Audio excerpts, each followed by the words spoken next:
or on air, we've got you covered. Find out how you and your family can save up to 40% on the meat, produce, and grocery items you use every day by clicking the Clinton Save-A-Lot icon at DeWittDailyNews.com. Peterson Insurance Services in Clinton is a 2014 Pekin Insurance Illinois Agency of the Year. Jay Peterson here from Peterson Insurance. Find out about Pekin's auto, home, or life insurance by clicking on our icon at DeWittDailyNews.com. News time is 8 minutes after 8 o'clock on this Wednesday. Top of the morning from the newsroom of Regional Radio and DeWittDailyNews.com. I'm Seth Lawrence with this expanded 8 o'clock newscast. We stream to Facebook and YouTube, brought to you by Peterson Insurance, your Pekin Insurance agents in Clinton. The DeWitt County Museum's ongoing effort of photo restoration should be ready in time for the public to view when they reopen this spring. Director of the C.H. Moore Homestead and DeWitt County Museum, Joey Long, explains when guests visit on April 1st for the season opening, they'll be able to view the over 30 images restored through the Picture Perfect Photo Project. Also, when people come in April 1st, they'll have the opportunity to see the results of the Picture Perfect Photo Project. So more than 30 images were sponsored, and those will be on display on the gallery wall and then also possibly throughout the house, depending on how things go. But I do plan on having them all out so everyone can see them when we open. I think a lot of people are curious to see, to take a look at these images and learn a little more about the county's history through this visual means. Also, I've been working diligently on writing captions for all of these images. I really enjoyed the process. Some of them are a little straightforward and not so difficult to research, especially if someone wrote on the back of the image in 1882 to let us know who's in the photo and what's going on there and when it was taken. In other cases, I was left maybe a few clues, but needed to go on and do some more research, to narrow down exactly what was going on here in the scene and when it was. And then some of them, it was a fascinating photo, but no clues written on the back, and just diving in, researching, and figuring out what was going on with that particular image. But we have a great collection of photos now that people will be able to see. The Picture Perfect project was made possible thanks to a grant the museum received, and Long indicates it aimed to restore images that had been previously damaged by light, moisture, and other natural wear and tear over time. She's grateful to the community's members who sponsored photos and made the initiative possible. I think we talked about before, some of these images had been on display at the museum for quite some time and were falling to disrepair. Others have been tucked away in albums for years and haven't even seen the light of day. So really, really excited about unveiling all those pictures on April 1st. I was overwhelmed by the generosity of the community in stepping forward and sponsoring so many images and them taking an interest in the project. And, it just makes me feel good to know that so many people saw the value in preserving our history in this way, and that they were more than willing to step up and sponsor these things and help us get this project rolling and make it more successful than I had hoped. So I'm quite pleased about that. Visit the C.H. Moore Homestead when they reopen for the season, April 1st. In the meantime, get more information at chmoorehomestead.org or find them on Facebook. A national issue is at the front door of a DeWitt County community. On the WHOW Morning Show Tuesday, Farmer City Manager Taylor Baxter told Regional Radio a water project the city has taken up requires materials to come in from Canada, with tariffs likely coming from the three major countries of North America. The city is getting those materials ordered now before their costs go up. We had another GA-rich project, and that was with our water treatment plant. And this is a pretty big number that was on the agenda, $212,977. And this one has a local impact, but also impact from the federal government and the tariffs, which I think is kind of unique. This one is a project that is a EPA federal grant, so we are getting reimbursed 70% for this project. Part of it is we're not going to be able to expel that money until next year's budget, which is May. But the unique part of this, there's such a long lead time that if we were to wait until May to finally approve this, the tariffs that are coming from Canada and Mexico, part of this project, there's pieces and components of it coming from Canada. So there's going to be a tariff associated with those materials. So what we decided to do is kind of make a decision is, okay, let's go ahead and order it now. We've been working with GA Rich on, the combination of timing of between budgets.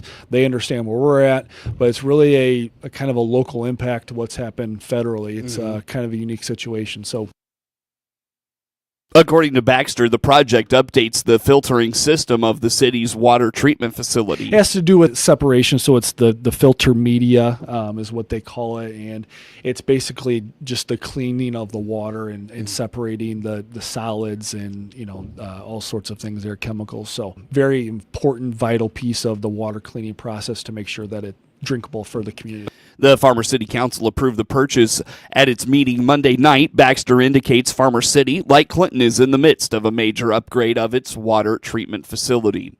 Every 10 years, school districts are required to have facilities inspected by the state of Illinois. Superintendent of Cerro Gordo Schools, Dr. Emily Widener, explains a team of architects come to Cerro Gordo to give them a list of projects and updates that need to be made for them to stay up to code. Well, we have something pretty big, actually, with our 10-year health life safety study. School districts are required to have this study done every 10 years, like I said. So our architect and a team will come out, they'll look at our buildings and our facilities, and they will make a list for us of projects that we need to complete to stay up to code and with regulations and laws.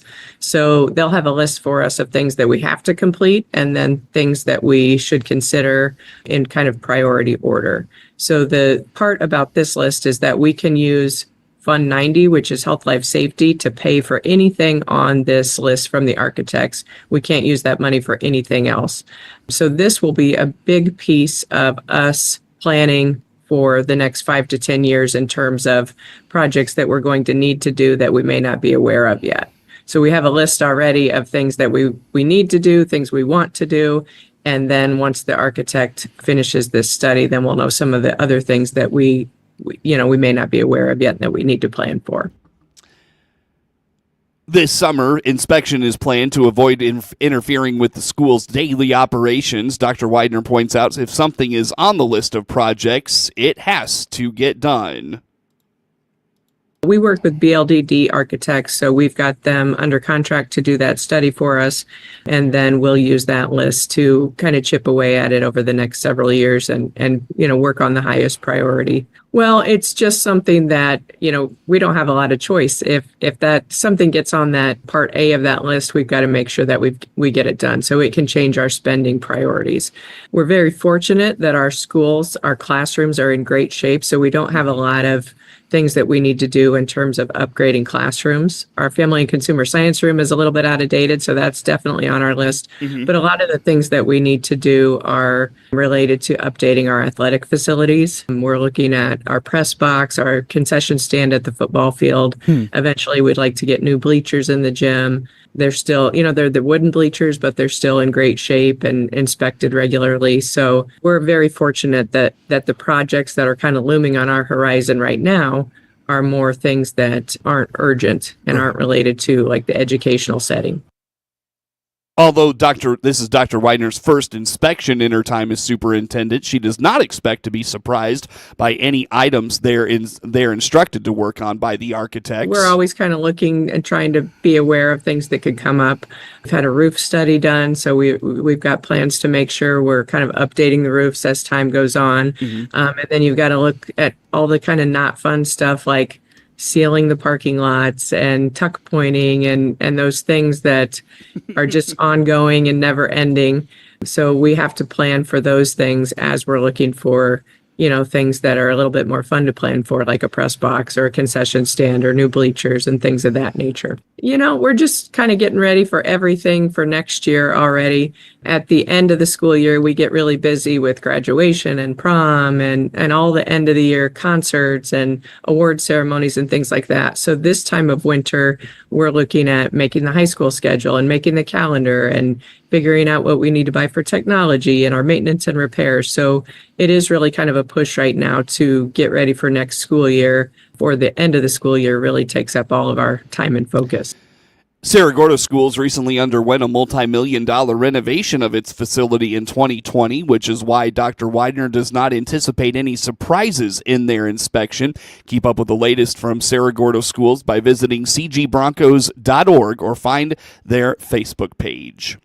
Egg prices are at all-time highs, and a University of Illinois Extension educator is hoping to offer some tips to make those commodities go farther. Caitlin Mellendorf at the University of Illinois Extension in DeWitt, Macon, and Piatt counties indicates eggs are not only a great source of protein, but they used to be a very affordable protein. That has changed, but there are substitutes in baking recipes. Yeah, like it was such an affordable source of protein, and that has changed in the last couple of years, and so it is definitely a more expensive protein than it has been ever probably. And so I wanted just to touch on what can we do when maybe you're used to having eggs regularly and maybe they just are not something that you want to spend the money on.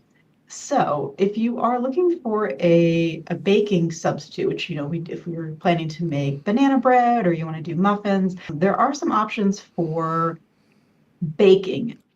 Mellendorf has much more at extension.illinois.edu/DMP. Get news anytime at DeWittDailyNews.com.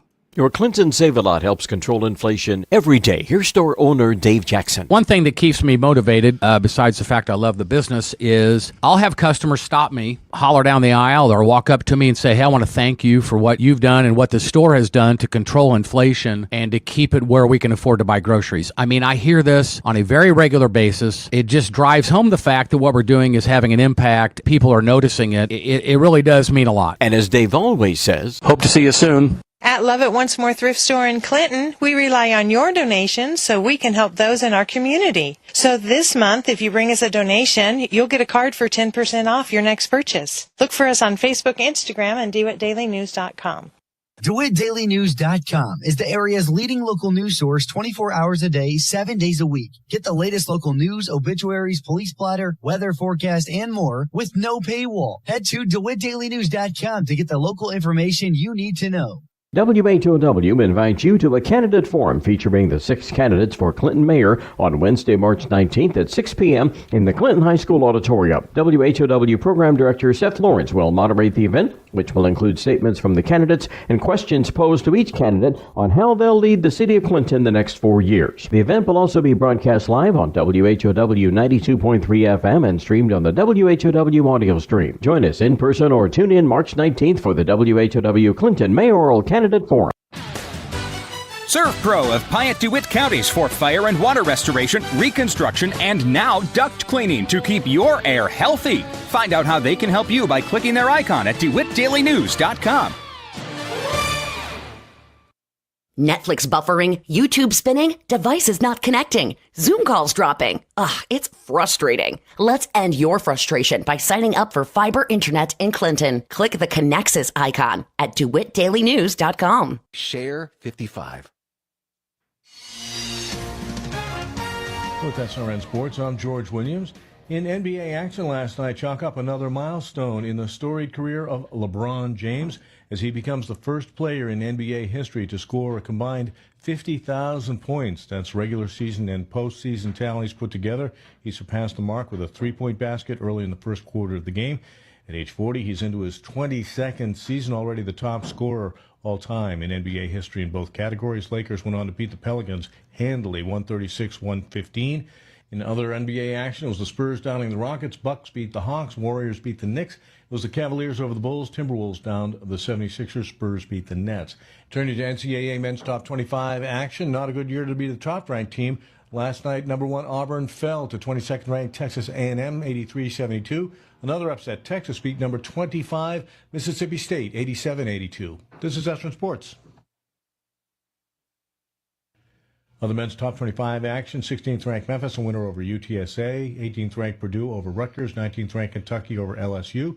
NHL action, Hurricanes down the Red Wings, Sharks winners over the Sabres 6-2, Lightning beat the Blue Jackets 6-2, Ducks over the Oilers, Flames beat the Flyers, Predators over the Bruins, Islanders defeat the Jets. It was the Stars winners over the Devils, Wild beat the Kraken, and the Avalanche winners over the Penguins.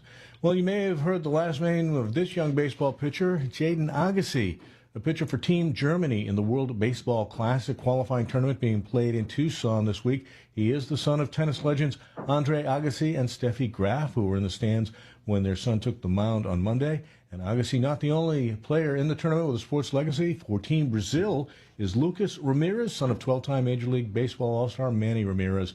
Other countries in the tournament are China and Colombia, competing for 2 spots for next year's play. This is SRN Sports. Time now for a look at sports. I'm Seth Lawrence with this report.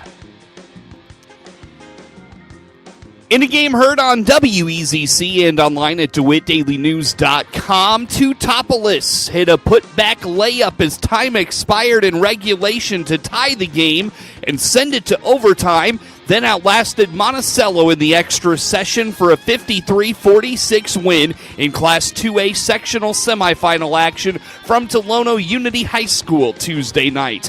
Monticello jumped out to a quick 12-4 lead, but the Wooden Shoes got within 12-8 to end the first quarter. TTown tied the score at 14 in the second quarter, and the two sides played nearly even to the end. For Monticello, it was rebounding and free throws down the stretch. The Wooden Shoes tying layup was its 4th offensive rebound of the possession, and Monticello missed 6 free throws at the end of regulation that would have sealed the win.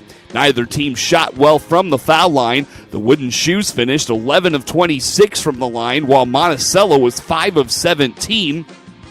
Matthias Rudolph and Tyler Blythe each scored 10 points to lead Monticello. Blythe's late-season resurgence earned him the Serve Pro of Piatt-DeWitt County's Player of the Game. TTown had 18 offensive rebounds that led to 17 second-chance points, and each team scored 24 points in the paint. Mick Niebrugge and Gavin Addis each scored 10 for TTown. Niebrugge also had 13 boards. The Wooden Shoes shot 36% from the floor for the game.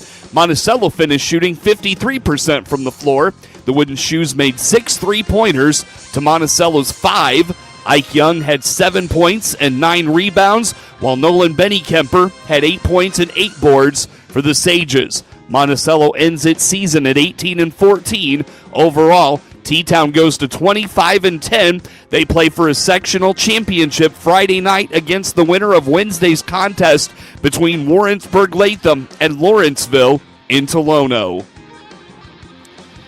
Class 1A boys basketball sectional semifinal from final action from Tuesday. It was Tuscola over Dietrich, 74-65, and Leroy downed Argenta Oriena, 66-38. Class 2A sectional semifinal action from Tuesday. Auburn outlasted Pleasant Plains 50-39, and Peoria Manual took care of Macomb 65-46. Class 3A sectional semifinal action Tuesday. Chatham Glenwood got by Champaign Central 56-45, and Metamora edged Kankakee 65-63. Class 4A sectional semifinal action from Tuesday. Normal Community topped Rock Island 54-44. Class 1A sectional semifinal action tonight. Peoria Christian takes on Illini Central tonight at 7, and GCMS battles Danville Schlarman at 7 o'clock. Class 2A sectional semifinal action tonight. Tri-Valley battles Sherrard, Williamsville takes on Staunton, and Warrensburg-Latham will battle Lawrenceville. Tonight in 3A sectional semifinal play, Lincoln gets Mount Zion, while Peoria takes on LaSalle Peru. Get sports anytime from your computer or mobile device at DeWittDailyNews.com. Netflix buffering, YouTube spinning, devices not connecting, Zoom calls dropping. Ugh, it's frustrating when you struggle to stay connected. You shouldn't have to worry about your internet in Clinton. It should just work. Well, let's end your frustration. Get internet at the speed of light from